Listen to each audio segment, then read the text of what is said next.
National.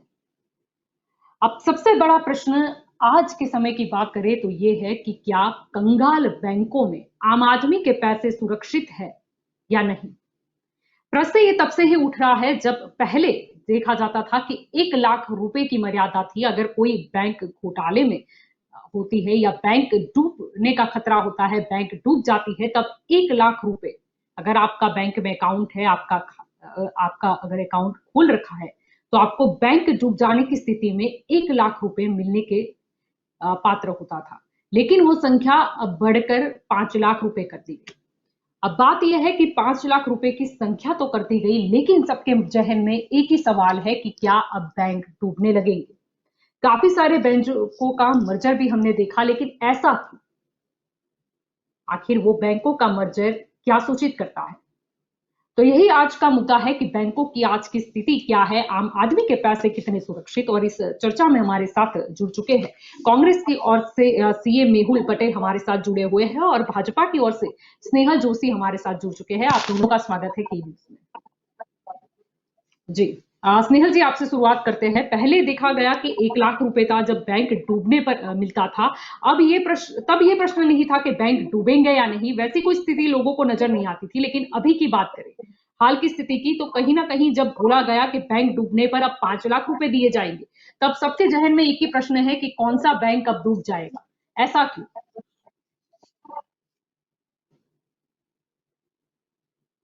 जी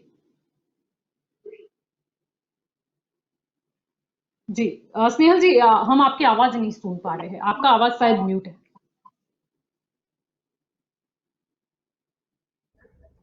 जी जल्पा जी, जी ये जो Bharatiya Janata party की सरकार ने वो मेरी दृष्टि से बहुत ही पॉजिटिव कदम ये है कि जो निधि है, जो पैसे है, जो हाथ से जो लोगों के, देश के नागरिकों के, उसकी सुरक्षा करना सरकार के लिए बहुत ही महत्वपूर्ण चीज है। और उसको ध्यान में रखकर सरकार ने और जैसा आपने आज ये बहुत ही सुंदर विषय लिया है कि बैंकों का मर्जर भी होना, तो उसके ऊपर भी मैं जी थोड़ा आपको कहना चाहूंगा। तो काफी दर्शक है, उनसे भी कहना चाहूंगा कि बैंकों का मर्जर भी गवर्नमेंट ने इस हेतु से किया है। इंफ्रास्ट्रक्चर जो भी है अपने देश में, और इसमें हर एक लोग है। जैसे आज एक छोटा सा इंडस्ट्रियल है, वो कल जाके बड़ा इंडस्ट्रियल बनेगा। और आज एक छोटा चैनल अगर कोई शुरू है तो कल वो, इस प्रकार से जो भी व्यवसाय है और जो भी लोग हैं कि जिन्हें सपोर्ट चाहिए, जी फाइनेंशियल सपोर्ट चाहिए, इसके लिए सरकार ने ये योजना की है। जी और दूसरी जी एक तो क्या व्यक्ति जी तो क्या अपनी आप जो उम्र बोल के रहे हो कि अपनी ये एक पॉजिटिव कदम उठाया गया है, तो ये पूरा एक्ट क्या है वो आप समझा पाओगे? ये जो 5 लाख रुपए की मर्यादा तय कर दी गई है, वो पूरा मतलब एक्ट क्या है, वो क्या आप समझा पाओगे? आप बोल रहे हो कि ये पॉजिटिव है, तो लोग भी जानना चाहेंगे। जी जी वही जो आपने कहा कि अगर हमने पहले भी भविष्य में देखा कि काफी कोऑपरेटिव बैंक्स और ऐसे बैंक होते हैं, उसमें अगर इस प्रकार का कोई तकलीफ होती है या बैंक एनपीए होता है, मतलब बैंक की का मेरे मित्र जो सीए है वो ज्यादा अच्छी तरह समझा पाएंगे इसे। और मुझे जितना थोड़ा पता जी है, मैं फाइनेंशियल जी बैकग्राउंड से नहीं हूँ, तो मुझे जी पता है कि बैंक की जो इनकम है वो लोन से आते जी हैं, लोग उसे भरते हैं। कभी कभी उसमें कोताही बरतते हैं या कभी कभी एनपीए होते हैं। वो जिस बैंकों को निधि का प्रश्न होता है, उस अपनी जो रिजर्व बैंक ऑफ इंडिया के अंडर आती है। तो यही प्रावधान किया गया है कि लोगों का पैसा सुरक्षित रहे, उसके लिए ये जो सीमा है वो बढ़ाकर। जी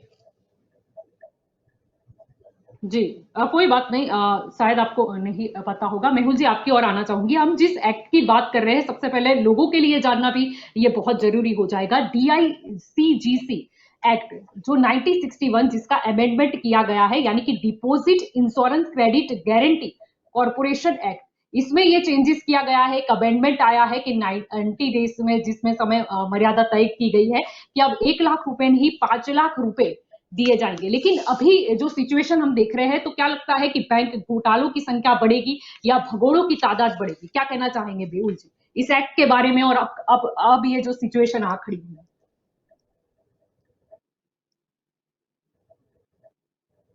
जी मेहुल जी, हम आपको सुनने की बात 1961 जी अब जी मेहुल जी बोलिए, आप सुन पा रहे हैं जी। जो डीएसीजीसी एक्ट है वो 1961 में बना था कि जो सिक्योरिटी देने के लिए, पर अभी तक आज तक ऐसा कभी सवाल नहीं आया कि ये जो मर्यादा है 1 लाख की वो पर्याप्त है कि नहीं है।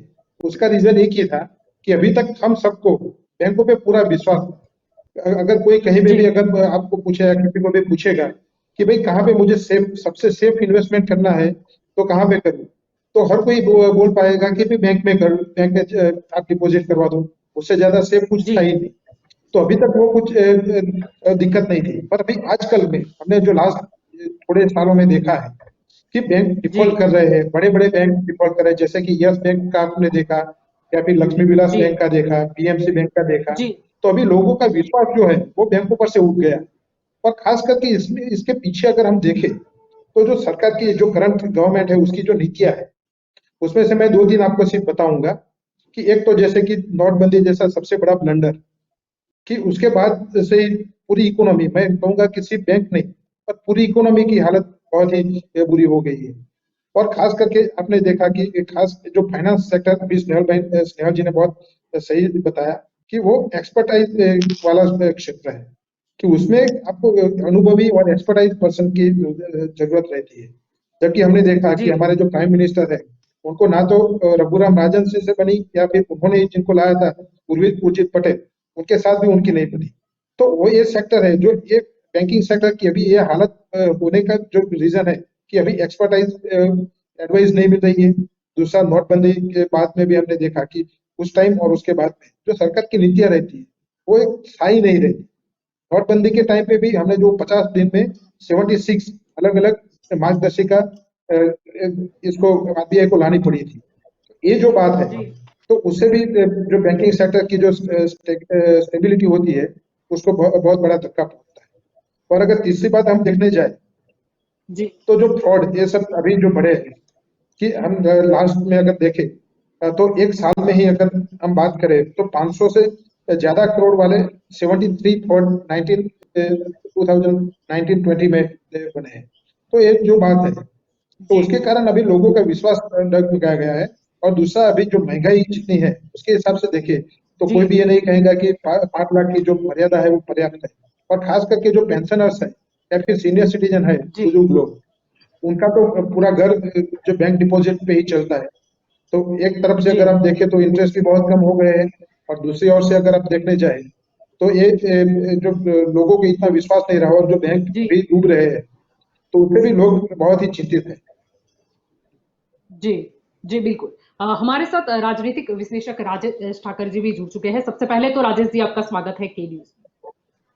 जी राजेश जी, आपकी ओर आना चाहूंगी। क्या लगता है कि क्या अभी बड़ी मात्रा में जो रईस लोग हैं वो कर्ज लेते हैं और उनकी फिर बड़ी मात्रा में कर्ज माफी भी दी जाती है, जो कि आम लोगों को ये चीज लागू नहीं पड़ती, क्योंकि ये जो 5 लाख की समय मतलब ये जो 90 डेज के अंदर ये जो संख्या तय कर दी गई है 5 लाख, यानी कि अगर आपके बैंक में 4 लाख रुपए है तो आपको 4 ही मिलेंगे, 5 नहीं मिलने वाले हैं, ऐसे ही। लेकिन अगर आपके बैंक में 10 लाख पड़े हैं या 20 लाख पड़े हैं फिर भी आपको 5 ही मिलेगी। ये पहली बात तो कितना उचित। और उसके बाद अगर हम बात करें पीएमसी बैंक ले ले, यस बैंक ले ले या लक्ष्मी विलास बैंक, उसकी स्थिति जो हुई है, क्या उस बैंकों को डूबने से बचाने के लिए उसका मर्जर किया गया है या फिर उनकी स्थिति जो नाजुक है ये छिपाने के लिए मर्जर किया है? ये जो 5 लाख रुपया आपके बैंक के अंदर डिपॉजिट है और अगर बैंक डिफॉल्ट हो जाती है तो डिपॉजिट इंश्योरेंस स्कीम के तहत ये जो 1 लाख रुपए की लिमिट थी कि आपके 1 लाख रुपए तक की जो जमा राशि है वो सुरक्षित है, उसको बढ़ाकर 5 लाख रुपया किया गया है। यानी कि आपके 5 लाख रुपए तक का जो भी बैलेंस है बैंक में, और उसमें सिर्फ डिपॉजिट नहीं, आपका अगर सेविंग्स अकाउंट किसी बैंक में है, रिकरिंग अकाउंट उसी बैंक में है, आपकी डिपॉजिट उसी बैंक में है, और तो वो सब क्लब होके 5 लाख रुपया, यानी सेविंग्स में आपके 7 लाख पड़े हैं और आपकी 1 लाख रुपए की डिपॉजिट है, 8 लाख रुपया है, तो 1 लाख की डिपॉजिट वहां से मिलेगी और 4 लाख रुपया जो सेविंग्स का है वो आपको वापस मिलेगा। यानी कि आपका जो भी जमा जिस प्रकार की डिपॉजिट के अंदर जमा है उसमें से 5 लाख रुपया आपको वापस मिलेंगे, ये बात कही गई है। लेकिन ये जी करने की जरूरत क्यों पड़ी? क्योंकि जैसे भी अभी मेहुल भाई ने बताया कि पीएमसी बैंक का हो, यस बैंक का, बड़ी लक्ष्मी विलास बैंक है, हमने गुजरात जी में एक एरा देखा था बैंकों का बंद होने का। माधुपुरा बैंक से वो शुरू हुआ था केतन पारेख वाले फ्रॉड के बाद, और जी उसके बाद Visnagar cooperative, Charotar, CBA, Lakshmi bank, कलर जी मर्चेंट, कितनी सारी बैंकें जो थी वो बंद हो गई। और उसमें लोगों की जो जमा पूंजी थी, क्योंकि कोऑपरेटिव बैंक के अंदर शेड्यूल बैंक से ज्यादा इंटरेस्ट मिलता था, 1 या 2%। तो ज्यादातर जी जो लोग हैं, जो उनकी घर है, वो इंटरेस्ट के ऊपर ही चलता है, वो लोग उसी बैंक में पैसा रखते थे। और जब ये सारा बैंकिंग सिस्टम, कोऑपरेटिव सिस्टम हमने गुजरात में देखा कि कोलैप्स हो गया, उस वक्त लाइनें लगी बैंक के बाहर, और जो स्थिति पैदा हुई थी, उस स्थिति में अभी नेशनलाइज यानी कि बड़ी बड़ी बैंकें और प्राइवेट सेक्टर की बैंकें भी वही स्थिति का सामना कर रही है। उनमें बहुत सारे फैक्टर हैं।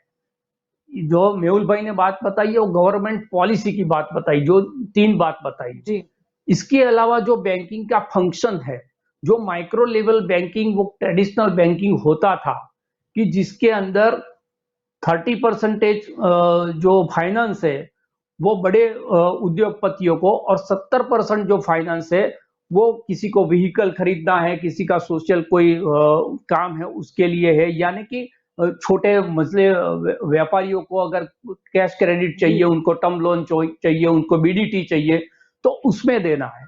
तो उसका क्या था कि छोटे जो व्यापारी है उसको ज्यादा पैसा मिलता था, और पैसों के बलबूते पर वो लोग अपने धंधे को बढ़ाते थे। अभी क्या हुआ है, अभी बैंकिंग सिस्टम के अंदर ऐसा है कि 100 लोगों को ढूंढने के बजाय मैनेजर बैठकर यही जी सोचता है कि कोई एक बड़ा लोन लेने वाला आदमी हमको मिल जाए, तो बैंक का जो इंटरेस्ट है वो एक ही आदमी को हमको संभालना पड़ेगा। लेकिन उसके अंदर तकलीफ ये होती है कि जब वो इंडस्ट्री मुश्किल में आ जाती है, तो बैंक का जो जी लिक्विडिटी है उसको वो इफेक्ट कर देता है। जो छोटे छोटे व्यापारी है उससे बैंक को लोन जी रिकवर करने में भी आसानी होती है, क्योंकि उनको जो फाइनेंस दिया होता है उसके सामने उनकी स्टॉक है, या मशीनरी है, या प्राइम सिक्योरिटी में जी उनकी प्रॉपर्टी मॉर्गेज की हुई होती है, उसमें से ज्यादातर बैंकों को पैसा मिल जाता है। किसी भी बैंक जी छोटे छोटे व्यापारियों यानी 5 करोड़ 10 करोड़ के आसपास फाइनेंस लेने वालों का डिफॉल्ट होने या एनपीए होने से बंद नहीं हुई। जो भी बैंकें बंद होती है वो 2 या 3 कोई ऐसे बड़े डिफॉल्टर होते हैं जिनका बैंक की जो लिक्विडिटी है उस पर बहुत बड़ा जो वेट है उनकी फाइनेंस का वो हो जाता है, और उसकी बिना पर बैंक कोलैप्स कर जाती है। जो बात बताई उन्होंने, जो पॉलिसी की कि जी फाइनेंस पॉलिसी, जो रघुराम राजन थे जिनकी दुनिया उसकी एडवाइस लेती है, वो रघुराम राजन ने जब नोटबंदी हुई तब गवर्नमेंट से वो डिफर कर गए, और उन्होंने कहा कि ये डिजास्टर साबित होगा, जो अब हुआ। जी उसके बाद जो विजय माल्या वाला, मेहुल चौकसी वाला, नीरव मोदी वाला जो कांड हुआ, उससे पता चला कि बैंक के अंदर एक बहुत बड़ा घपला चल रहा है। और जी किसी भी बैंक के अंदर अगर कौभांड होता है उसमें गवर्नमेंट का कोई दोष नहीं है, वो वहां पर बैठे हुए बैंकिंग जो अधिकारी है उन्होंने की हुई जी गलती, यानी कि टेक्निकल गलती है, उनका सुपरवाइजन अकाउंट में नहीं रहा, उनका जो स्टॉक जी वेरिफिकेशन करना चाहिए मंथली वो नहीं हुआ। जी स्टॉक स्टेटमेंट आता है तो जी उनके सेल्स और परचेज के जो फिगर्स है उससे वो स्टॉक का ओपनिंग और क्लोजिंग मैच करता है कि नहीं है, ये सब जो देखना चाहिए, माइक्रो लेवल पर अकाउंट का मॉनिटरिंग करना चाहिए, वो कहीं ना कहीं होता। उसमें बहुत सी चीजें होती है, एक तो इन्फ्लुएंस होता है बड़े उद्योगपति का, या तो फिर दूसरी जो परसेंटेज चलते हैं। मेहुल भाई चार्टर्ड अकाउंट वो जानते होंगे, नेशनलाइज बैंक के अंदर बहुत आम बात है कि बड़ा फाइनेंस लेना जी है, उसमें 3% चलते हैं, उसमें वो जो बीच के लोग होते हैं उनका, जी रीजनल ऑफिस का और ब्रांच ऑफिस का, सबका मिला जुआ वो रहता है। और उसके बिना पर मैनेजर क्या करता है, कैश क्रेडिट देता है। कैश जी क्रेडिट अगर लगता है कि जी एनपीए होने जा रही तो वही वही जी व्यापारी को वो टर्म लोन देता है, वो कहता है टर्म लोन से कैश क्रेडिट पे पैसा जमा कर दो। तो होता क्या है, जी पत्थर के नीचे से हाथ निकालने के बजाय जो फाइनेंस है उसका जो बोझ है जी वो बढ़ता जाता है। ये बहुत सारी जी बातें हैं बैंकों के प्रेशर में आने। अभी जो बात जी हो रही है कि एक तो जी इंटरेस्ट परसेंटेज घट गया है, 5.5% जो सेविंग्स का 6% इंटरेस्ट था वो अब जी डिपॉजिट में मिलने लगा।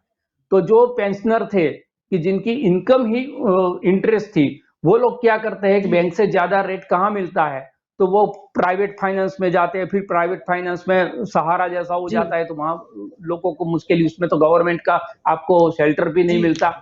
फिर लोग जब जी एसेट्स में जाते हैं, एसेट में अगर मंदी आए, रातों रात पैसे की जरूरत है, कोई एसेट आप बेच नहीं सकते, तो उसके जी आधार पर क्या हुआ कि बैंकों के अंदर डिपॉजिट कम होती गई और जो फाइनेंस है वो फाइनेंस की रिकवरी है वो तो जो आपने टर्म दी है वो टर्म है ही वो वापस आएगी, तो लिक्विडिटी जी शॉर्ट होती है। जब लिक्विडिटी शॉर्ट होती है, कैश क्रेडिट रेशियो अपना कम हो जाता है, तो रिजर्व बैंक को क्या करना पड़ता है, बैंकों को पैसा देना पड़ता है।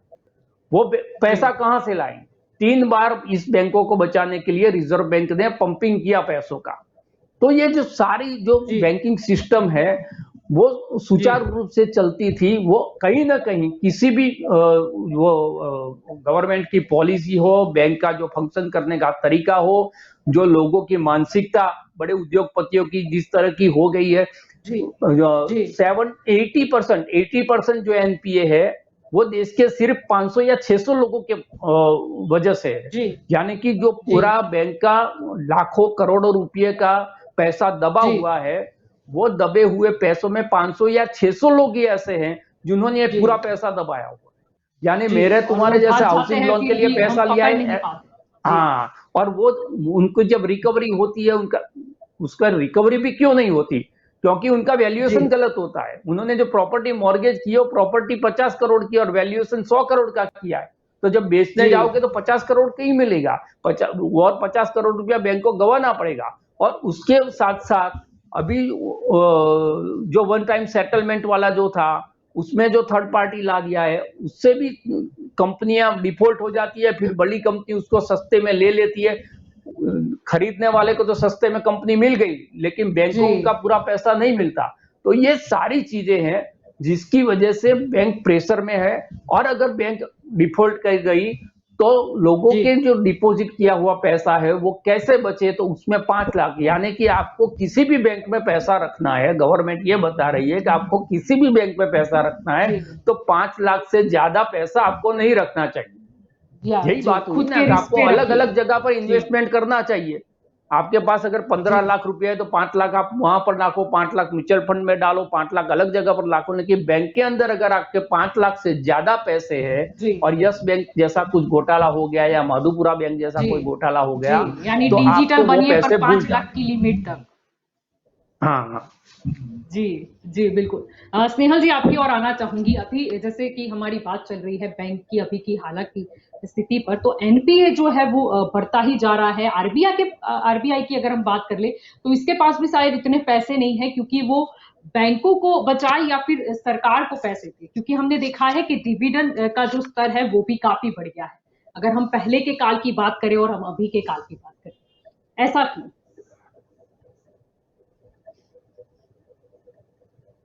जलपा जी, ये की भी और मेहुल जी की भी बात हुई, हालांकि वो तो इस व्यवसाय से है, पर मेरा ऐसा मानना है कि हमें फैक्ट चेक, अगर हम लोग आज की डेट में, आज फॉरेन रिजर्व सबसे ज्यादा है आज की डेट में, वो ये सब चीजें ऐसी होती है कि एक प्रकार की सिक्योरिटी होती है कि अगर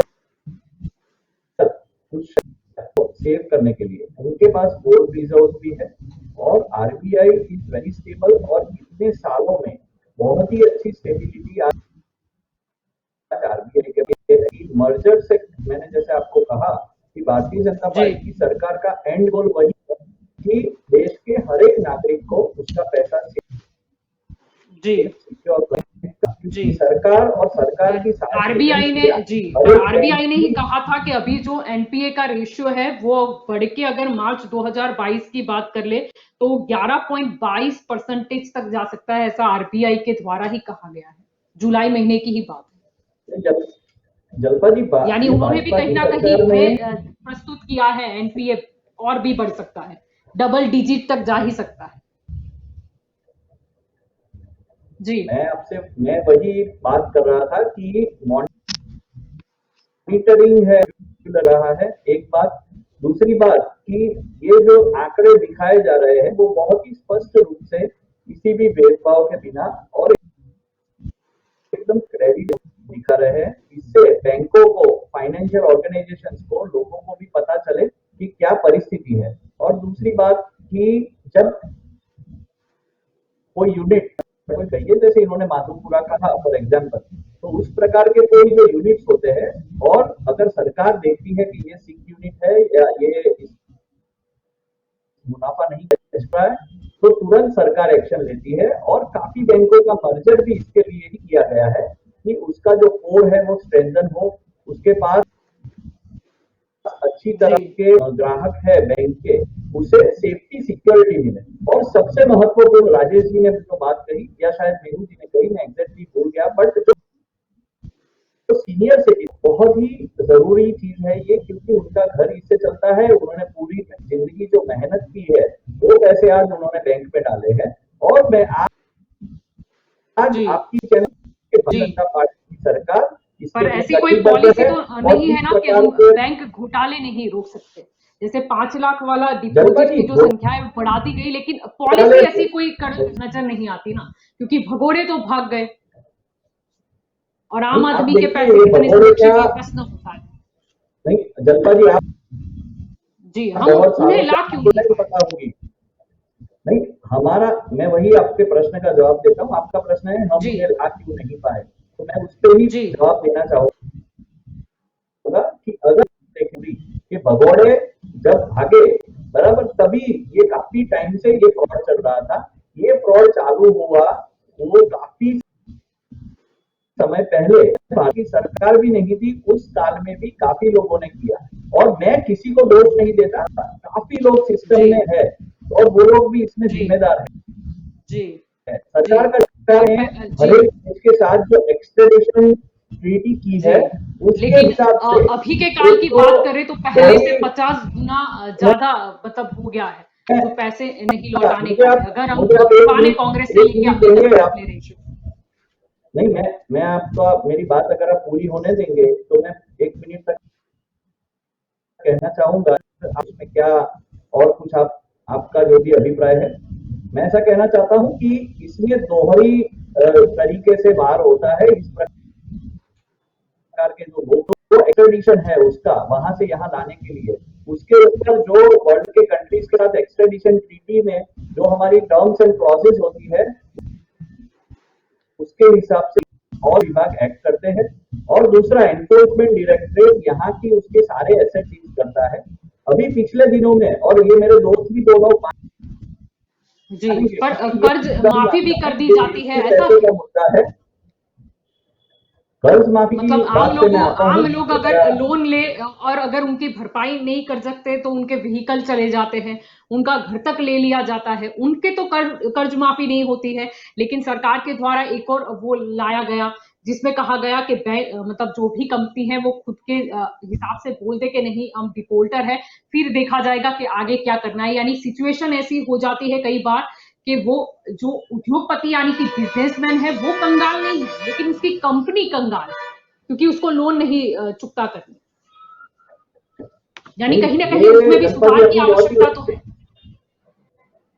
नहीं, डेफिनेटली। और माध्यम से आपके देखने वाले दर्शकों को भी और सभी मित्रों को भी मैं बताना चाहूंगा कि जो आपने कहा वो सभी कर्ज माफी एक टर्मिनोलॉजी हमने बनाई है, recovering of the payment system. तो वो जो पूरी पेमेंट देने की जो प्रक्रिया है कि जैसे कंपनी ने फॉर एग्जांपल समझिए कि 50 करोड़ का लोन लिया, तो कोई इंटरेस्ट जो बैंक ने तय किया है, तो वो जो इंटरेस्ट है उसको लेना ही है, और उसके इंटरेस्ट के अंदर वो फेरबदल होती है जल्पा जी। और मेरे हिसाब से कभी भी किसी जगह पे कर्ज माफी नहीं हुई। हाँ, कर्ज माफी जो लोग जिनकी जरूरत है, जैसे महिलाएं हैं और जैसे जी, क्या आपको आंक पता है कि कितनी अभी तक डिफॉल्ट की हम एनपीए को भी मिला ले कितनी संख्या होती है?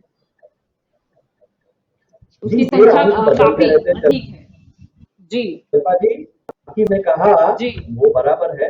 मैं ऐसा कहना चाहता हूँ कि बैंक डिफॉल्ट होना और उसका जो प्रीपेमेंट शेड्यूल का रीस्ट्रक्चरिंग होना, ये ये रोकने के लिए ही सरकार की नीति है, मॉनिटरिंग की नीति है। जी और मैं जी कहता हूँ पहले वाली रोकने के लिए है या फिर डिफॉल्टर की हम बात हमारी कर ले या सरकार रिटर्न ऑफ की बात कर ले, यानी कहीं ना कहीं सरकार का मतलब उनकी रहम नजर है कि ठीक है कोई उद्योगपति है वो कर्ज लेता है फिर चुकता नहीं कर सकता है, फिर वो रिटर्न ऑफ एनपीए ये वो और कुल मिला के फिर वो कहीं ना कहीं दूसरे बिजनेस में आ जाता है, यानी कुल मिला के मतलब नुकसान तो मतलब जनता के पैसों को ही होता है।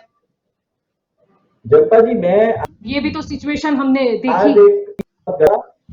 कि भारतीय जनता पार्टी की केंद्र की सरकार आदरणीय नरेंद्र मोदी जी के नेतृत्व में ऐसे किसी भी लोग पर रहम जी नहीं रखती है, मिशन तय है। जी उन्होंने बहुत यानी सारी हम चीजें वसूल में कर apply लेंगे, किया, सब कुछ तो भी मुमकिन है, सरकार हम ने वसूल कर प्रयत्न लेंगे करके जितने और करोड़ मेरा रुपए गए हैं प्रयत्न बैंक से। करके उनको यहाँ और बुलाया। जो आज लोग वो already- ज्यादा इंटरेस्ट दे रहे हैं या already कर चार्जेस चुकी पे है। कर रहे हैं, कहीं ना कहीं उनकी ही भरपाई कर रहे हैं, वो बंद हो जनता जाएगा। जी, जी आज राजेश जी की कुछ कहना तारीख में चाहोगे? जब हम जी यहाँ स्नेहा बात जी कर मैं आपकी रहे ओर हैं, भी आना जब चाहूंगी। हम जी यहाँ राजेश जी बात क्या कहना चाहोगे? क्या जनता अब चुकते करेगी, मैं 10 सेकंड लोग लूंगा हार जाएंगे, जनता जी, जनता मैं इंटरेस्ट 10 सेकंड ज्यादा पे लूंगा करेगी, यहाँ पे जनता जब हम बात कर रहे ज्यादा हैं देगी? तो अगर जी सब सभी कुछ मुमकिन है, मेरा कहने का मतलब यही है कि हम क्यों उन्हें जो ला नहीं वापस आ सकते, गए हैं। हम एक एक पैसा क्यों नहीं वसूल कर सकते? क्या इतनी स्ट्रांगनेस नहीं है हमारे में? जी राजेश जी आप कुछ कहना चाहते थे? जी राजेश जी। मैं ये कहना चाहता हूं कि अगर कोई कंपनी डिफॉल्ट हो गई है तो एक अलग दरवाजा खोल दिया गया है एसेट रिकवरी ट्रिब्यूनल के द्वारा। यानी कि आप अभी अभी आप हमने रुचि सोया वाला केस देखा जो बाबा रामदेव ने वो कंपनी को खरीदा, यानी कि मेरी 100 करोड़ रुपए की एसेट्स वाली कंपनी है, वो अगर डिफॉल्ट हो गई तो एसेट और ट्रिब्यूनल जो है वो उसमें उसका अमाउंट फिक्स करती है कि इस लेवल के ऊपर जो भी इस कंपनी को खरीदना चाहेगा, यानी बैंक का बकाया क्या है वो नहीं देखना है। बैंक का बकाया अगर 200 करोड़ है तो वो कंपनी अगर कोई 27 करोड़ का उसका बेसिक प्राइस रखा गया तो 27 के ऊपर 30 या 35 करोड़ रुपए में कोई कंपनी उसको खरीद लेता है तो उसका जो अकाउंट है वो वहां पर क्लोज हो जाता है। फिर उसकी जो एसेट्स बचती है वो एसेट्स के आधार पर बैंक को जो भी बाकी रिकवरी करनी है वो करनी है। जो मैं सिस्टम को समझ रहा हूं अभी अभी उसमें हो सकता है कि मैं कुछ बात में गलत भी हूं क्योंकि ये मेरा फाइनेंस वो मेरा सब्जेक्ट नहीं है, लेकिन उसमें बहुत सारे ये दरवाजे खुलने के कारण कई कंपनियों ने जानबूझकर ऐसा किया कि एक कंपनी को डिफॉल्ट में ले गए, उसकी सिस्टर कंसल दूसरी थी, दूसरी ने उसी कंपनी को जो डिफॉल्ट हुई थी उसको सस्ते दाम पर खरीद लिया और बैंक का जो पैसा था वो डूब गया। जो संसद के अंदर जो फिगर बताई गई नॉन परफॉर्मिंग एसेट्स की नहीं, जो एसेट्स अभी रिकवरी नहीं होने वाली है उसकी, वो भी बहुत चिंताजनक है। दूसरी बात ये, पहले जो वन टाइम सेटलमेंट वाला स्कीम था मनमोहन सिंह जी की सरकार में, उसमें ये था कि अगर मैंने कोई बैंक से लोन लिया है और मैंने लोन के 50% से ऊपर इंटरेस्ट अगर भर दिया है तो जो भी पेनल इंटरेस्ट है वो पेनल इंटरेस्ट बैंक छोड़ देती थी। और बैंकों को बताया गया था कि ओवरड्यू इंटरेस्ट रिजर्व एक फंड आप उसमें खड़ा करो, और जो इंटरेस्ट ऐसा है कि जो आप इंटरेस्ट को डेबिट कर रहे हो लेकिन फिजिकल रूप में आपको मिल नहीं रहा है, यानी कि interest receive but not receivable, आप तो वो अमाउंट जो है उसको आप सेटअप कर सकते हो।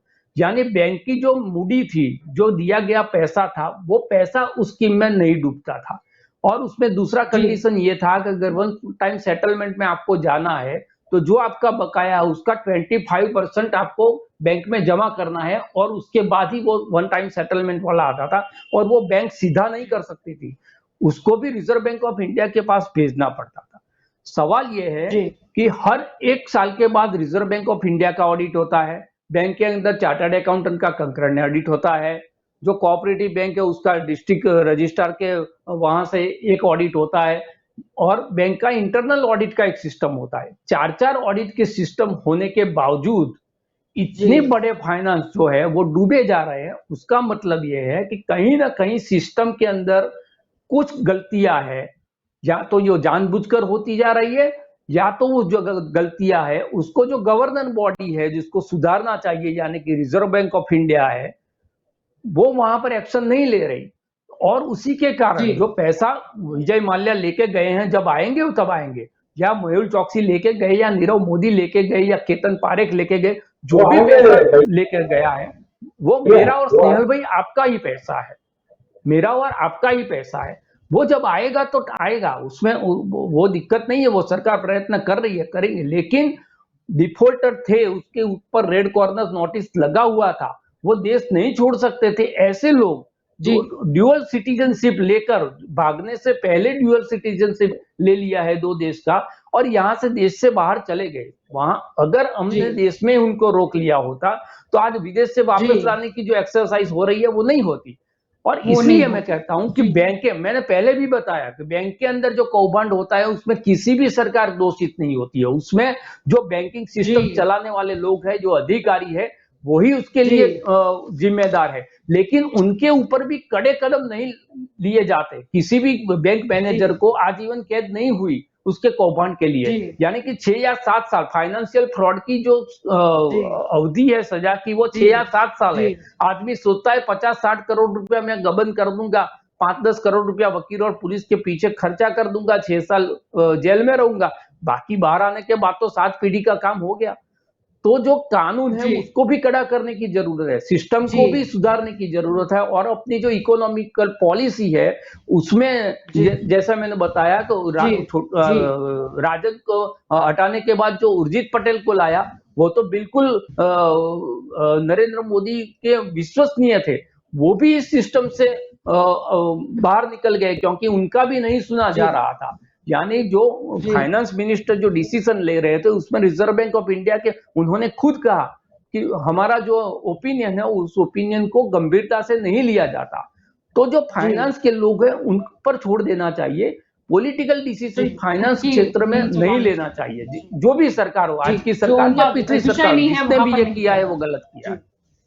जी बिल्कुल। मेहुल जी आपकी ओर आना चाहूंगी। अब प्रश्न तो ये भी उठता है कि क्या बैंक का मतलब अब मुनाफा कमाना भी हो गया है? अगर हम बात करें प्राइवेट बैंक की, क्योंकि पैसे से पैसे क्रिएट होते हैं ऐसा अभी दिख रहा है। उसके समांतर में ये भी देखा गया कि शायद सरकार खड़ी हो जाती है, क्योंकि जब वो बैंक की अगर हम बात करें वो कहीं से, या उद्योगपति की बात करें तो कोई कर्ज से पैसे उठाता है तब कुछ सब कुछ ठीक चलता है, कोई बैंक से लोन ले लेता है इतनी बड़ी तब सब कुछ ठीक चलता है। लेकिन जैसे ही डूब जाता है तो कोई स्ट्रिक्ट एक्शन नहीं ली जाती, कहीं ना कहीं वो फिर आगे जाके एनपीए, रिटर्न ऑफ, ये सारी प्रोसेस हो जाती है। और जनता की बात करें तो जनता को अगर वो बैंक डूब भी जाए तो 5 लाख रुपए दे दो और चुप करा दो, क्या इससे बात हो जाएगी? आप आपने जो प्रश्न किया उससे पहले मैं जो राजेश जी और स्नेहल जी ने बात की उसके रिगार्डिंग थोड़ा कहूँ जी कि राजेश जी ने जी बताया, सही बताया कि कंपनियों की जो कीमत होती है वो वैल्यू कम दिखा के फिर दूसरी कंपनी ले लेती है। मैं उसमें एक ऐड करना चाहूंगा कि वो भी है, वो बैंक से फाइनेंस लेके खरीदती है, कि जैसे बाबा जी रामदेव जी जी का जी जो जिक्र किया, या फिर जो अदानी ये सब एयरपोर्ट्स ले रहे हैं, तो उसके लिए फिर फाइनेंस तो बैंक से ही लेते हैं, तो उनको तो घर से तो कुछ पैसा भी नहीं निकालना पड़ता, तो ऐसी पूरी जी व्यवस्था जानबूझ के बनाई गई। दूसरा जो जी ये पूरी स्नेहल जी ने साइकिल। बताया कि जो जो भी डिफॉल्टर्स है उनको फाइनेंस कांग्रेस के समय में दिया गया था, तो स्नेहल जी बात आपकी सही है, हमने फाइनेंस दिया था उनको बिजनेस करने के लिए, आपने आके उनको सिखाया कि भाई बैंक का पैसा वापस देने की कोई जरूरत नहीं है, आप हमें थोड़ा दे दो, हमें फंड दे दो और आप भाग जाओ, इतना इनफ है। और इसीलिए आज तक वो मालूम नहीं पड़ा कि जो विजय माल्या जो देश छोड़ के गए उससे पहले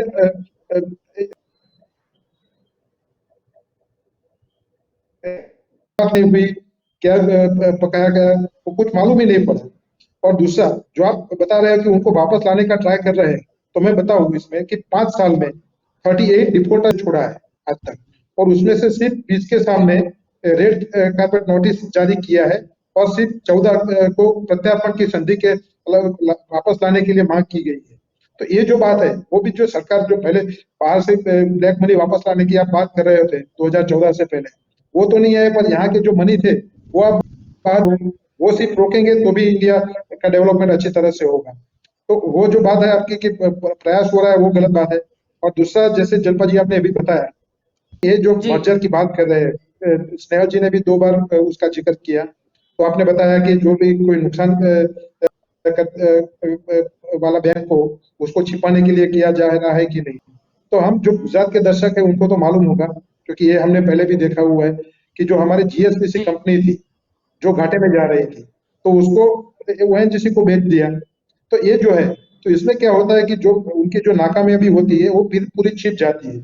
और ऐसा हम सब जानते हैं कि हमारे घर में एक आम अगर हो तो हम उसको दूर रख, नहीं कि दूसरे अच्छे जी आमों के साथ रख देते हैं।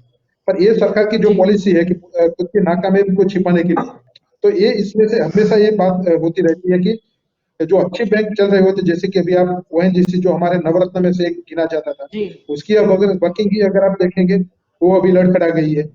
तो ये चीज वो खास करके सरकार की पॉलिसी, जो राजेश जी ने सही बात कहा है जी कि ऐसा जरूरी नहीं कि सरकार ही उसके लिए जिम्मेदार हो, तो सरकार की जो नीतियां होती है वो बहुत ही इफेक्ट करती है कि खास करके जो बैंकिंग सेक्टर। और उन्होंने अच्छा कहा कि भाई जिसको जिसमें मालूम हो, अगर आप पॉलिटिक्स में आप उसमें एक्सपर्ट हो तो उसकी डिसीजन ली, और जो फाइनेंस का डिसीजन है, क्योंकि this is we can say unique, जी इसमें हर कोई अपने चार्ज उगाना चाहेगा तो वो पॉसिबल नहीं रहेगा। और जो हम अभी देख रहे हैं जी कि सारे डिसीजन है वो एक जगह से लिए जा रहे हैं, और इसी का ये नतीजा है कि आज की जो हालत हुई है बैंकों की, ये सब। जी जी बिल्कुल। आपकी ओर आना चाहूंगी स्नेहल जी, क्यों ऐसी कोई पॉलिसी नहीं बनाई जाती कि ये जो बैंकों की लूट है उसको रोक दिया जाए? जी स्नेहल जी। जब तक मैं कहना चाहूंगा, मित्र पहले मेहुल जी ने बात की कि हम लोगों ने, मतलब भारतीय जनता पार्टी की सरकार ने इनको ऐसा सिखाया कि आप बिजनेस मत करो और ये करो है। अगर अपने उनको कहिए कि डीएलएफ के साथ मिलकर उनके जीजा जी आदरणीय रॉबर्ट वाड्रा जी ने क्या बिजनेस किया था हरियाणा की किसानों की, गरीब किसानों की जनता, वैसे बहुत सारे फ्रॉड्स है। और मेरे पास बहुत लंबी लिस्ट है जो 2013-14 तक बहुत सारे फ्रॉड्स हुए हैं भारत में, और जिसके लिए सीधा कांग्रेस के लोग वहां पर कि भारत के देश के शेयर लोगों जी का आप पैसा कंपैरिजन कर ज्यादा लीजिए महत्वपूर्ण है। मनमोहन सिंह सरकार के समय की जो बैंकिंग व्यवस्था थी सर, उसकी, सर, और अभी जो सरकार है मुझे बोलने उसकी आप दीजिए। सिर्फ कंपैरिजन कर लीजिए, आपको मालूम पड़ जाएगा कि किसमें फ्रॉड है, किसमें एनपीए आप बढ़ रही बोलने है, दीजिए। और आप, बैंकों की हालत किसमें बैंक डूब रही है। जब मैं नहीं वो आप बोला था, कंपैरिजन कर आप लीजिए बीच में फिगर मत के बोलिए। साथ। आप कह दीजिए, मुझे मेरी पार्टी का पक्ष रखने जलपा जी ने यहाँ बुलाया है तो मैं रखना चाहूंगा। जलपा जी, दूसरा बहुत ही महत्वपूर्ण चीज है कि मैं आपको बताना चाहूंगा, गुजरात जी में कानून जो प्रावधान नए ला रहे हैं, तो पासा एक्ट के अंडर बहुत सारे नए, मतलब जो गुना है जैसे साइबर क्राइम, क्योंकि पासा जो है वो 1985 में क्राइम या ऐसा कुछ एग्जिस्ट ही नहीं करता था, पर आज की तारीख में साइबर क्राइम, वुमेन के ऊपर वायलेंस, और बहुत इंपॉर्टेंट के फाइनेंशियल जो फ्रॉड है, और जो जिसका राजेश जी ने जिक्र किया कि प्राइवेट लेंडर्स के पास कभी कभी लोग जाते हैं, गांव के लोग होते हैं, गुरु होते हैं, पर आज जब भी किसी भी व्यक्ति के साथ वो रूल पास हो जाएगा बहुत ही जल्द, तो मैं अपने मुख्यमंत्री का एक नागरिक की हैसियत से भी आभार प्रकट करता हूं कि इसको भी उन्होंने ये लिया। इसलिए उन्होंने बहुत सही कहा कि सब लोग सम्मिलित होते हैं किसी भी जी ये जो काम होता है, पर इसमें आप काफी जो, लोग चलो ठीक है, सम्मिलित है, आपने जैसे साइबर बैंक। साइबर क्राइम की बात की, आपने दूसरे कानून की बात की, लेकिन बात तो यहाँ पर ये हो रही है कि बैंकों की रोक को कब मतलब लूट को रोका जाएगा? क्योंकि ऐसा कोई कानून नहीं है, नहीं ऊपर ये से कानून ऐसा बन जाता है कि कंपनी सामने से डिक्लेयर कर दे कि हाँ हम मतलब हो गए डिसॉल्वेंट। मतलब कहीं ना कहीं उसके बाद नहीं तो वही बात जो है कंपनी कि नहीं करना चाहती थी उसके बाद उसकी संख्या बढ़ी है, अगर हम अंक की बात करें। मैं आपको वही 20 लाख कहना करोड़, चाहता था कि 20 लाख पासा के करोड़ का, कानून के हाँ अंदर बहुत फाइनेंशियल, ज्यादा है।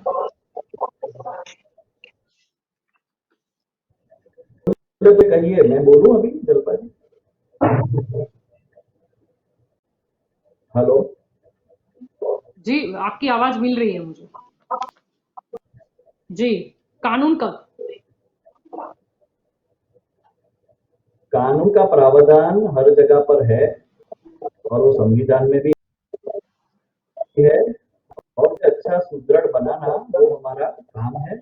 और जैसे उन्होंने कहा कि इस प्रकार, मैंने अभी आपसे कहा कि पासा के कानून के अंदर भी ये फाइनेंस जी वाले दिनों में पर ये सब आप फ्रॉड कहाँ पर करने वाले साइबर क्राइम मेरी लाते हो, आप तकलीफ का पैसे बोल लाए रहे हो। हैं, यहाँ पर मेरी बात बात हो रही है कि कुछ जो उद्योगपति है, अगर हम उसमें से 10 उद्योगपति की ही बात कर ले, अगर हम Punjab national bank, SBI, central bank, इन सब के 10 डिफॉल्टर्स की अगर हम बात कर ले, तो उनकी जो कर्ज माफी है वो 17,000 करोड़ से ज्यादा है। ऐसा क्यों? जवाब हमें इस चीज का चाहिए। देखिए इस पर कोई कानून नहीं, मैं इस पर कोई पहले कड़क एक्शन नहीं, ऐसा क्यों? ये आधिकारिक आंकड़े हैं, 17,000 करोड़ से ज्यादा, 10 लोगों के, सिर्फ 10 लोगों की बात कर रही हूँ, टॉप 10। आपने बोल लिया है तो मैं बोलूं फिर,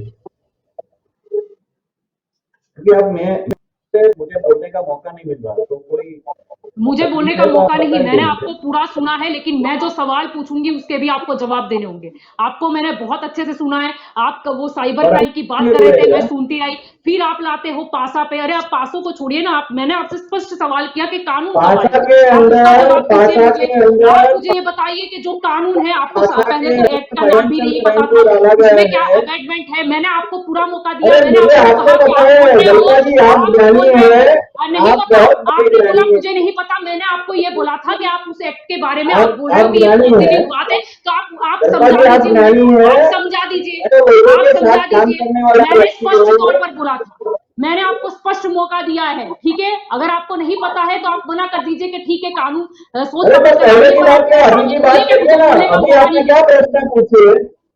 मैंने आपको नहीं प्रश्न आप पूछा कि कानून कब लाया जाएगा, फिर आपका मैंने आपको, प्रश्न आप मैं मुझे दूसरे सब एक्ट बता रहे, मैं जो आपको मेरे पूछ दोनों रही हूँ कि भाई ये जो बोलते 10 हैं, लोगों की मेरे कर्ज दोनों माफी भाई कर दी, बोलते हैं, मैं 10 प्यार से लोगों की सुनता कर्ज हूँ। माफी कर दी, साफ सत्ता पक्ष में बैठे जब हो, तक ये सवाल तो कर्ज आपको जाएगा, और जब लगा माफी जाएगा कि नहीं, विपक्ष को सवाल पूछना है तब भी रीसफलिंग मैंने होता पूछा है, है। आप मुझे मत सिखाइए, आप मुझे मत उसका सिखाइए, अरे आपको आपको यहाँ पर सिखाने का प्रश्न मेरे पूछा पास है, समय भी नहीं आपको है, मेरे पास इतना समय, और आप बहुत ज्ञानी है तो मैं बहुत तुच्छ व्यक्ति हूँ, आपको नहीं सिखा सकता, दूसरी बात। और तीसरी बात ये है कि बैंकों का जो है कर्ज माफी जी बात है, तो वो रीसफलिंग में कोई इस प्रकार की कर्ज माफी नहीं हुई है। और अगेन मैं आपसे क्लैरिटी करना चाहता हूँ कि फाइनेंशियल फ्रॉड को पासा के अंदर कड़े करने के गुजरात की सरकार ने प्रावधान रखा है, और ये बिल पास होने पे जो मेरा छोटा गरीब व्यक्ति है वो पुलिस स्टेशन में जाके एफआईआर करेगा उस पर, या उसको कोई फाइनेंशियल ऑर्गेनाइजेशन में भी कोई होगा तो उसके ऊपर ये कानून लगेगा। इसके डर से आने वाले समय में फाइनेंशियल फ्रॉड भी रुकेंगे, जी और जो और अभी ये लोग 17,000 करना करोड़ चाहते रुपए हैं है, उस उसको नहीं पर क्या मिलेगा। लगेगा? जी, ये कर्ज माफी हो गई, उसका कौन से भुगतान, कौन सी जी, कर्ज माफी? जो पंजाब नेशनल बैंक के 6, एसबीआई के 3 और सेंट्रल बैंक के कुल, अगर हम टॉप 10 डिफॉल्टर की बात करें जिनकी कर्ज माफी हुई है 17,000 करोड़ से ज्यादा, उसका क्या होगा? कर्ज माफी रीशफलिंग है, कर्ज माफी एक राइट टर्मिनोलॉजी नहीं है। रीशफलिंग ऑफ पेमेंट्स होता है तो उसको एक अलग स्कीम जी, जाती है, अलग स्कीम ही है, बैंक जी कोई भी बैंक, जी जी, हाँ स्कीम अलग ही है, स्कीम जी ही है, बिल्कुल, कोई मैं बात तुझे नहीं, दूंगा। स्कीम है, हाँ जी ठीक है, अलग स्कीम स्कीम है, ही ठीक है है, नहीं मतलब जिसके नहीं ला हिसाब सकते ना, हमने कर्ज माफी कर दी, यानी आपने बोला रीसफलिंग हो गया, यानी जिसके उस रुपए हिसाब का से कुछ नहीं हो सकता, मतलब 17,000 करोड़ से ज्यादा जो हो गया वो गया, समझ लेते हम। जी मेहुल जी, आपकी ओर कहाँ आना चाहूंगी। गया। अगर आपसे बात की जाए, अगर हम यहाँ पर जो चर्चा कर रहे हैं उसमें अगर हम देखें, याद करते हो दौर 90, अगर 69 की बात करें, हम बात करें इंदिरा गांधी के समय की, नेशनलाइज किए गए थे, तब ऐसा था कि देश के डेवलपमेंट के लिए वो कहीं ना कहीं पैसे जो है वो जाते थे, उसका जो रेशियो रहा था। उसके बाद राजीव गांधी की सरकार आई, और उसके बाद की बात करें पीवी नरसिम्हा राव हो, अटल जी हो, मनमोहन सिंह हो, लेकिन कहीं ना कहीं वो डेवलपमेंट के लिए जो यूज होता था वो रेशियो अब कहीं ना कहीं ट्रांसफर हो गया है कि कुछ चंद हथेली वालों में, जिनको लोन देने में ये ट्रांसफर हो गया, यानी देश के डेवलपमेंट में जो पहले खर्च होता था वो कहीं ना कहीं लोन की ओर डाइवर्ट हो गया है। क्या कहना चाहूंगे? जी मेहुल जी। जी, जो हमने देखा लास्ट बहुत टाइम से कि ये जो सरकार है उद्योगपतियों और अमीरों के, जब आप अभी जो जो डेट की माफी की बात कर रहे हो, आपने देखा कि जी मनमोहन सिंह जी ने एक ही साइन से लाखों करोड़ों किसानों की कर्ज माफी की थी, वो जो थी बात, और अभी ये सरकार जो कर रही है कि उनके जो भी जी उद्योगपति है उनकी जो कर्ज माफी कर रही है। और इसका सबसे आपको उदाहरण भी अगर मैं दूं तो जो जी लॉकडाउन, एक कोरोना कोविड का भी जो समय चल रहा है, तब आप जी मैं सब लोग हम घर पे बैठे थे, हमारी आमदनी कुछ भी नहीं थी, हम हमें वो परेशानी थी कि हम खर्च घर कैसे चलाएंगे। तब आपको जान के बहुत हैरत होगी कि हमारे जो उद्योगपति है कि हमारे देश के जो टॉप 2, उनकी नेटवर्थ में बहुत ज्यादा, मतलब कि जो गौतम अदानी है, उनकी नेटवर्थ में तो 20 गुना से ज्यादा 2016 के बाद उसमें बढ़ोतरी हुई है। जबकि हमारे जो अंबानी जी है, उनकी नेटवर्थ में भी इतना बड़ा है। तो नेटवर्थ जी एक चीज होती है, एज ए चार्टर्ड अकाउंटेंट भी अगर मैं बात बताऊं तो एक दूसरे की लेन देन जैसा होता है कि हमारी सबकी इनकम कम हुई और उनकी बढ़ी है। तो इनकी जो पॉलिसी जी इसकी मैं हर बार जिक्र करता हूँ कि गवर्नमेंट का इसमें बड़ा रोल रहता है कि जी खास करके जब इनकम और नेटवर्क की बात करें तो हर एक को खाने उसकी बेसिक नीड्स जो होती है वो पूरी हो, और बाकी लोग भले जी कमाए तो वो अलग बात है। जी पर एक इसमें कहीं ना कहीं जी कमी दिख रही है कि हाँ, जैसे कि सब्सिडी की भी, तो हम आपने जो 17,000 करोड़ की बात की, तो वो कहाँ से जी भुगतान करेंगे। तो अगर आजकल अगर हम देखें तो जो पेट्रोल डीजल के भाव है, तो हम सब वो भुगतान कर ही रहे हैं, क्योंकि पैसे और पेड़ पे तो उगेंगे नहीं, गवर्नमेंट और लाएगी नहीं, वो किसी न किसी जी जगह से लेके किसी को देने की बात है। तो अभी तो पहले की गवर्नमेंट थी, भले वो जी की जी गवर्नमेंट, बीजेपी गवर्नमेंट उस टाइम भी, एनडीए की, तो उसका भी एक रहता रवैया था कि भाई गरीब लोग या मध्यम वर्ग के जो लोग हैं उनके लिए जी अच्छे काम किए जाए, भले उसके लिए थोड़ा नुकसान उठाना पड़े तो इनको उठाने दिए जाए। और वही एक नेशनलाइजेशन जो हुआ। और अभी जो जी मर्जर की हम बात कर रहे हैं, तो मर्जर जी फायदे है थोड़े, पर साथ में बहुत सारे उसके गैर फायदे भी है इतने ही। अगर हम बात करें तो जैसे कि वो मोनोपोली क्रिएट, कि हम अभी भी आज फील कर रहे हैं कि बैंक चार्जेस जो है वो बहुत ही बढ़ गए हैं, कि आप जी बैंक में पैसे डिपॉजिट करवाने जाएंगे तो भी आपको बैंक चार्जेस पे करने पड़ेंगे, विड्रॉ के तो भी करने पड़ेंगे। और बीच में तो हमने देखा कि हमारे पैसे थे नोटबंदी में, तो भी हम खुद नहीं उठा पा जी रहे, हम निकाल नहीं पा रहे थे। जी तो ये जो था जी कि पूरा बैंकिंग सेक्टर की जो एक पहले ट्रस्टवर्दीनेस थी, विश्वसनीयता थी, वो आज पूरी खत्म हो गई है। दूसरा ये जो मर्जर कर रहे हैं, तो मर्जर का दूसरा मैं कहूंगा कि जो एम्प्लॉइज होते हैं वो भी बेरोजगार जी होते हैं। तो उसके लिए भी जी गवर्नमेंट को मर्जर, जब मर्जर वो डिक्लेयर कर देते हैं और उसके जो भी जी बता देते हैं कि ये एडवांटेजेस है, और उसके साथ में जो उसके डिसएडवांटेजेस है उसकी तो बात ही नहीं करते कि वो अगर भी जी होते हैं एम्प्लॉइज, उसके बाद पूछा नहीं जाता। और दूसरा जी अगर हम देखें कि 2009 में हमने जी देखा था कि वर्ल्ड रिसेशन जो था, वर्ल्ड इकोनॉमिक जी क्राइसिस जो, ऐसे अगर कोई जी क्राइसिस आती है अभी, तो जो बड़े बैंक होते हैं उसको उसकी ज्यादा असर होती है। तो बैंक जी रहेंगे तो उसकी असर नहीं होगी।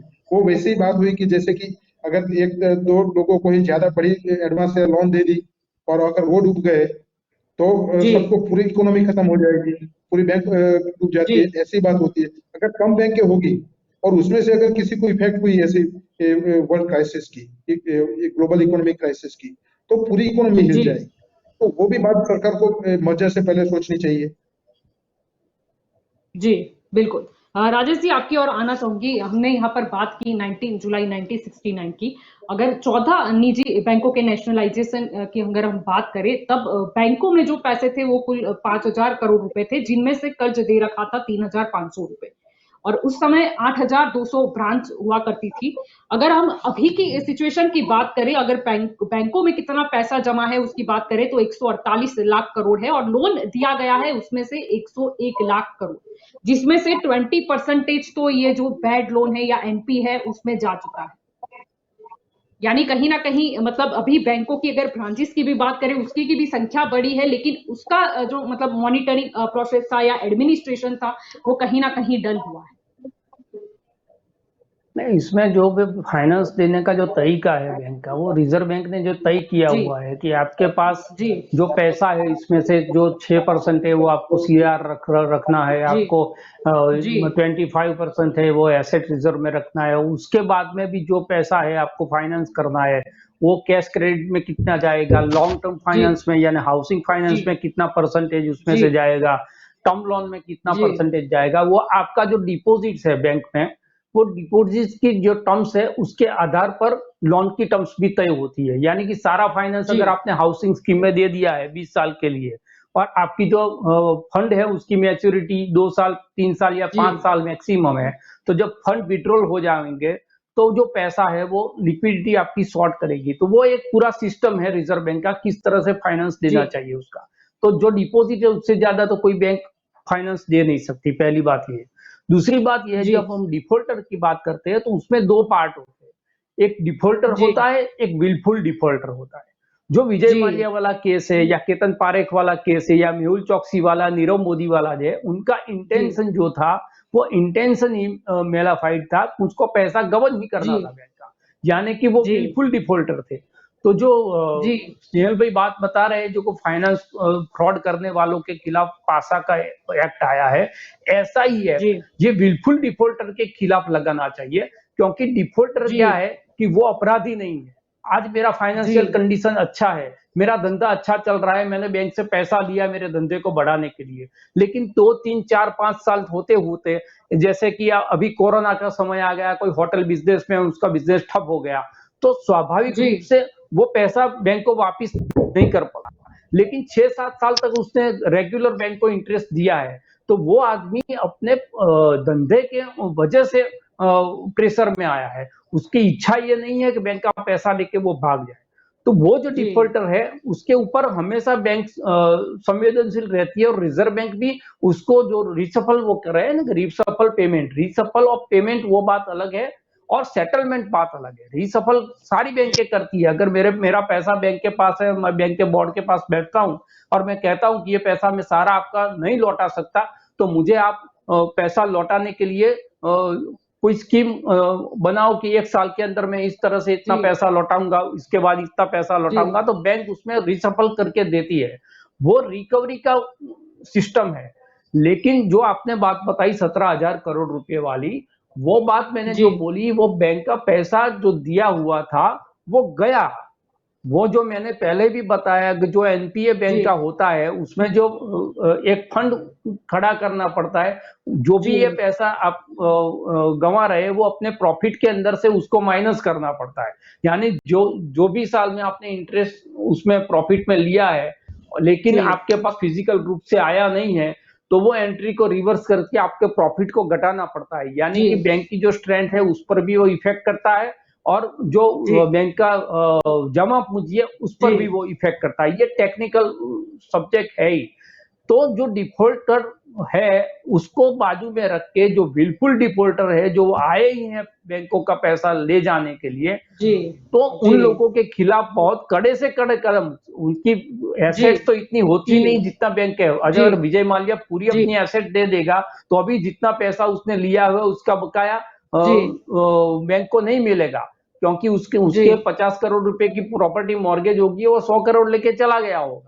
जो स्टॉक स्टेटमेंट मैंने पहले बात की ना, वो स्टॉक स्टेटमेंट भी बना के देते हैं, उसका मार्जिन, हाँ, जितना पैसा लेना है उसका स्टॉक बढ़ा के देते। तो वो जो सारी सिस्टम है, ऑडिटिंग सिस्टम है, उसको भी सुधारने की जरूरत है। जिस तरह से पहले बात हुई, गवर्नमेंट की जो पॉलिसी, वो पॉलिसी स्थिर रहनी चाहिए। यानी कि मनमोहन सिंह और चिदम्बरम के समय से, उसके पहले भी नरसिंह राव के समय से जो इकोनॉमिकल रिफॉर्म हुआ, उसमें अटल बिहारी वाजपेयी ने वही इकोनॉमिकल रिफॉर्म की जो पॉलिसी उसको आगे बढ़ाया। तो जो भी हमारे देश की विदेश पॉलिसी हो, सुरक्षा पॉलिसी हो या आर्थिक नीति हो, ये 3 नीति सरकार बदलने से नीति नहीं बदलती, वो लॉन्ग टाइम पॉलिसी रहती है। उसी तरह से लॉन्ग टाइम इकोनॉमिकल पॉलिसी पर सरकार को बने रहना चाहिए, और जो पैसा गबन करके लोग जा रहे हैं उसके ऊपर कोई ऐसा नियंत्रण रखना चाहिए। रिजर्व बैंक भी अगर लचर रवैया अपना रही है तो रिजर्व बैंक के ऊपर भी कड़क एक्शन लेना चाहिए। जी बिल्कुल, आप सभी इस चर्चा में मेरे साथ जुड़े, इसलिए आप सभी का शुक्रिया।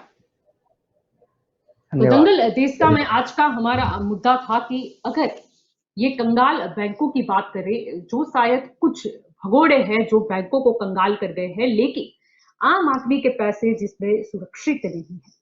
अब जब हमने बात की कि अब 5 लाख रुपए तय कर दिए गए हैं कि अगर बैंक डूबता है तो आपको 5 लाख रुपए दिए जाएंगे, यानी ज्यादा खुश होने की जरूरत नहीं है। अगर आपके 4 लाख रुपए है तो आपको 4 लाख ही मिलेंगे, लेकिन आपके 10 लाख रुपए है, 20 लाख रुपए है या उससे ज्यादा है, फिर भी आपको 5 लाख ही मिलेंगे।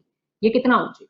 हमने जिस तरीके से बात की टॉप 10 डिफॉल्टर की, हमने जब बात करी तब वो लोग जब 17,000 मतलब करोड़ से ज्यादा भी पैसे लेके उड़ चुके हैं, जिनकी कर्ज माफी कर दी जाती है। लेकिन हाँ, आम आदमी अगर किसी ने होम लोन ली है या किसी ने व्हीकल के ऊपर लोन ली है, अगर वो कहीं ना कहीं ईएमआई वो भर नहीं पाता तो उसका जो घर है वो ले लिया जाएगा, उसकी गाड़ी जो है वो ले ली जाएगी, उनकी कोई भी कर्ज माफी नहीं होगी।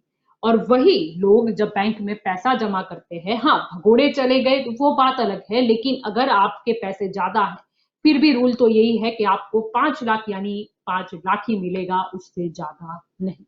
अब सरकार को जरूरत है कड़े नियम लाने की। कैसे हम जो लोग भाग जाते हैं उन्हें भागने दे सकते हैं? जब रेड जो लाइन है वो लग जाती है फिर भी वो कैसे देश छोड़कर जा सकते हैं? और देश छोड़कर गए भी है तो भी हम उन्हें वापस क्यों नहीं ला पाते?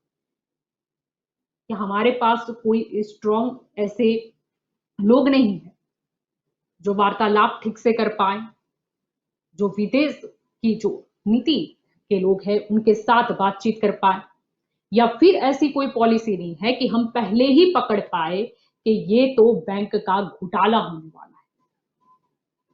डिजिटल बोलने से डिजिटल नहीं हो जाएंगे, लेकिन ऐसे कदम भी उठाने होंगे। और डिजिटल जो इंडिया है वो एक टर्म्स एंड कंडीशन के साथ शायद नजर आ रहा है कि आप डिजिटल होइए पर 5 लाख रुपए तक ही। तो दंगल देश का में अभी बस इतना ही। ज्यादा जानकारी के लिए आप जुड़े रहे के न्यूज के साथ। नमस्कार।